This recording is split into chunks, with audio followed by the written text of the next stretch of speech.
Welcome to a new episode of Science in Context. I'm Sabine, and this week, Dr. Vicco and Kelly McCain join me to speak about the pathogen epidemiology review group and their most recent systematic review. Kelly, you looked at Zika specifically. Can you explain why?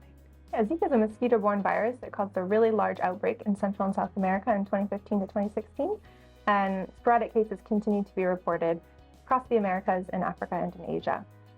Even though most infections are asymptomatic or cause mild symptoms, the disease can cause serious neurological complications in adults and in infants of infected pregnant women, such as microcephaly or congenital Zika syndrome. And what were the key findings that stood out for you? Well, we conducted a meta-analysis on the proportion of Zika-infected pregnant women who had infants with congenital Zika syndrome. We found that most of these estimates were coming from the Americas, especially Brazil, and on average, we estimated that 2.5% of these infected pregnant women had infants with congenital Zika syndrome. And these estimates was even higher when the infection occurred during the first trimester of pregnancy. You included over 500 papers. What are the lessons that you take from this? Yeah, we extracted a whopping 574 studies, but the volume of new studies has declined a lot in the last 5 years.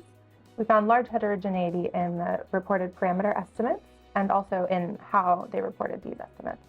As this project is part of a series of published systematic reviews, part of the team has written a paper providing some guidelines on standardized reporting. And what does all this mean going forward? Well, in our analysis, we found that there is a mismatch between those countries that report Zika cases according to WHO and those that instead where we found publications about Zika outbreak.